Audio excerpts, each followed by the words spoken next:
Hello, my truth-seeking friends. Welcome to another episode of What About What If? Today we're going to explore part two of the topic of magic versus miracles. Now, remember, I'm going to take you back to the source. In Genesis chapter 1, verse 31, it says, God surveyed everything that he made, at creation. God surveyed everything that he had made, and behold, it was not only good, but very good. Now, I know that we don't often think about it, but I need you to consider for a second when God said he surveyed all that he had made, do you think he thought of all the things that he had made or just the good things? He said it's all very good, but everything has two sides. There is nothing that doesn't have two sides. The what we would consider good and what we would consider bad. We're going to look at magic versus miracles today from the standpoint of the scriptures. Now, did you know that there is magic in the Bible? Yes, I know there's miracles too. They're calling them miracles, but there's magic. Magic, by definition, is something that you do, you know, you understand, and you do with the earth's power, with the earth's, excuse me, the source of the earth's resources to gain a certain result. So I have information. I know how to use it. The earth is yielding its strength to me for this purpose, and I do the thing and get the result. That's magic. Versus a miracle is I make a request to some unknown being out there and wait and hope and desire. And if that being is benevolent, if that being is on my time schedule, if that being is favorable toward me in that moment, then a miracle can result. So we're calling miracles magic and magic miracles in the scriptures. Let me show you. Let's look at Moses. This is the giver of the law. He took the law from Yahweh and he gave it to the Israelites, right? Now, one of the things was a question mark. Well, what happens if there's a woman that's that is accused of adultery? How do you know? Now, I don't know why it's just a woman, but in this case, it was just a woman, right? It says to test for adultery in women, Moses was to take, or the priest, the Aaron or whatever, was to take an earthen vessel and holy water, which is used for purification in the temple, or in this case, the tabernacle, with dust from the tabernacle floor. Mix it together, and if the woman was guilty, and the woman would drink it. So get this, earthen vessel, holy water, and dust from the tabernacle floor.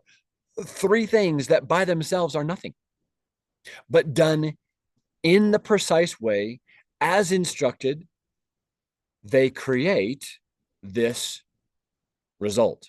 And the result is this: if the woman is guilty, it says that her belly will swell and her thigh will rot. That's a hell of a consequence. And if nothing happens, or excuse me, if she's not guilty, then nothing happens. So just like if you were to take dirt, mix it in a clay pot, take dirt, put some water in it, you're drinking mud. Okay. Tabernacle floor, holy water, which holy water is just simply the water they use for purification of washing in the temple or in the tabernacle. That water with the dust from the tabernacle floor would create this incredible result. Or nothing. Again, that's magic, guys. That is a recipe done correctly, done the way you're instructed, and something happens. Let's look at another one. Jesus did magic. Did you know that? Jesus spit on the ground. He made mud from his saliva. He smeared it on a man's eyes and told him to go and wash in a specific pool, a specific location. And the man came back seeing. Jesus himself. We call them miracles. Again, we're talking about the same power source, guys. The power source is God. God created everything. So really, what's going to come down to is, who are you? Your motive. What do you do? Who are you? Are you good? Are you godly? Are you evil? Who is your father? But let's continue. Let me show you something else. There's some really simple ones, simple ones. Like Moses, they were in a situation where the water was undrinkable. The water couldn't be drunk because it was bitter and it was undrinkable water, it said, out in the desert. And desert, obviously, you got to have water. God directed him to throw a log in the water, and the water became sweet. Again, that's simple. You're simply following God's instructions. You're calling it a miracle, but you're physically doing something. That's an act, a physical act of doing something that accomplishes the task. Here's another one. God told Moses, speak to the rock. Moses was mad, so he struck the rock instead. But the net result is Moses did an action that God told him to do, and water flowed from the rock. Or how about this one? A super simple one. Elisha, also in the Old Testament, was made aware that there was a borrowed axe. The head had fallen off the axe, and it was in the river, is in the water. He said, where is it at? He cut a stick, he threw it in the water, and the axe head floated. Again, it doesn't say anything about God told him to do it. See, we are operating under the assumption that a miracle that Jesus did is because Jesus said specifically, I do only what my Father tells me to do. But what if you're godly? What if you were just good? What if the goodness in you just flows out of you? What's that going to look like? It's going to look like what Jesus did. We don't hear Jesus saying, stopping and saying, Father, is it okay if I heal this person now? We don't hear Jesus saying that. Why? Because who he was the imprint of the Father. The Father had imprinted himself on Jesus, and that therefore what comes out of Jesus, you cannot give what you do not have. So what came out of Jesus was the Father, because that's what was in him. So I would ask you, what's in you? Fear, worry, concern? I say there's power in you. I said that the Most High gave you power. In fact, he would have had to, in order for him to given you the mandate that he did in Genesis chapter 1, verse 28, it says, be fruitful, multiply, fill the earth, and subdue it. You were instructed to subdue the earth, subdue your creation, get it to work for you. Well, if you're good, if you're godly, which is what God was counting on, then you're going to subdue the earth for goodness, because that's who you are. That's what God wants from you. Now, let me point out to you fearful people. Listen, I want to show you something that you may not have seen before. This is in 1 Samuel chapter 28, verses 7 to 20. The story is Saul, who was facing a large army, was ultimately going to lose, and they were going to take his life, but he was afraid. And Samuel had died. Samuel was the prophet at the time when Saul was king. And Saul was so afraid that he went to a different country, a different town, a town called Endor, and he consulted a witch, consulted a medium, and he brought up Samuel from the dead. He brought up the image, the being of Samuel from the dead. Samuel gave him his answer, but then he said something interesting. God met with him later, and he said, basically, Saul got busted. But guys, he didn't get busted for the reason you think he got busted. The reason he got busted was because God said, is there no God in Israel? that you would consult the witch in Endor? Think about that for a second. God didn't bust his chops for bringing up Samuel from the dead. God made that power. God knew it was possible, and there's benefit there if you can do it. So God didn't get him in trouble for that. God, the God of Israel, got him in trouble because his question was, am I not good enough for you? Is who I am, is there no God in Israel that you would consult this being over here? Think about that for a second. Read it for yourselves. That is the reason Saul got in trouble, not because he consulted the witch in Endor.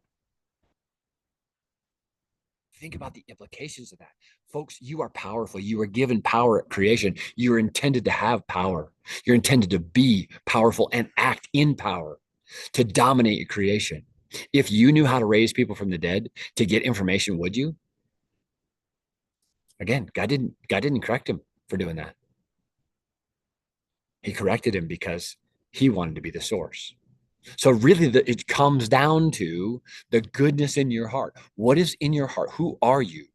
Well, if you're Jesus, if you're following Jesus, Jesus said, "I do only what my Father tells me to do." If I am so in love with Jesus, if I'm so passionate about who is not in fake passion, not in what I want to believe or who I want Jesus to be, but if I'm so in love with who Jesus is, that his Christness flows out of me, his goodness flows out of me, then it doesn't matter whether I'm told to do it by God or not. Well, why I'm going to wait till I hear from God. What do you mean? I told a story in my previous video and I'll tell it again. My son came to me 16, 17, 18 years old and said, "Dad, is it okay if I go help the cousins build?" Now, I am a builder. I taught my son from a very young age how to build houses, how to build things, how to create, specifically houses. And it did not honor me to have my son ask me, "Dad, can I go help the cousins build this project?" Why? Because it told me that what was coming out of him was angst, was concern, was more fear-based than I wanted it to be. I wanted him to have the confidence of knowing that if good is coming out of you, if you desire to do good, do that in my name. Hey, my dad taught me how to do this. That would honor me. That would give me props. I'd be pleased as punch. Again, ultimately, he would get the glory, the credit, because he's the one that doing the good works. But he's doing it because I showed him how. Now, my friends, if you are acting in goodness and in godliness because you're following a good God, because the being within you is good, then what comes out of you can only be good. Evil cannot come out of you. Do you do mistakes? Yes. We'll go there later. We'll also go to where does evil come in? Are there people that do evil? Yes. Will the power that God gives to dominate his creation for good, will that also work for evil? Yes. But that's not what we're talking about right now. We're talking about the goodness that's flowing from you. We're talking about distinguishing between magic and miracles. Miracles are waiting for God to do something for you. Magic is going and learning it for yourself. Learn the rules that God has taught. Learn the tools that God has given you. Learn the resources that God has put on this earth that do certain things for good, and do it for good. All right, my friends, that is it for now. There's so much more I can share with you, and I will. There will be future episodes, but for now, I want you to hear that. I want you to feel that. I want you to see it. I want you to understand that if you're godly and you use the goodness that God has given you for good, you're going to want to know more. How do I repeat this? How do I do it again? Well, miracles you can't do. God has to do them. But if God trains you, if God teaches you, if God allows you to be taught by some practitioner, by someone else who knows the rules that the earth, the resources that the earth has, both in energy and power and source and physicality, all of it, then that's godliness, and that is goodness for you. Walk in it, follow it, and learn to do magic. Miracles, you're waiting for God. Miracles are what God would do if there was no option. If God could not do anything else with you because you're too you're too stubborn, hard-headed to go learn it for yourself. But no, I want God to do it. And if God still chose to use you, that would be benevolent on his part. But God doesn't have to. God wants you to go learn it for yourself. God wants you to be informed. God wants you to be able to duplicate it and dominate his creation for good for him. All right, enough for now. Another episode of What About What If, signing off. If you like this, if you're enjoying this content, go sign up for I've got a community on school. You'll see it at the bottom of the website or at the bottom of this podcast. There's going to be a link to my website. Go check out that. I can personally help you answer some questions if you'd like. I do personal training to help folks get back on track, come out of the mire and the muck of the church. But anyway, check it out. There's some things that are unfolding and developing, and it's a good time. So anyway, I wish you the best. I bless you, and I hope you enjoy this. We'll do more podcasts here coming up on the same topic. Again, this has been number 2 of Magic versus Miracles. All right. Hope you're blessed. Talk to you soon. Bye-bye.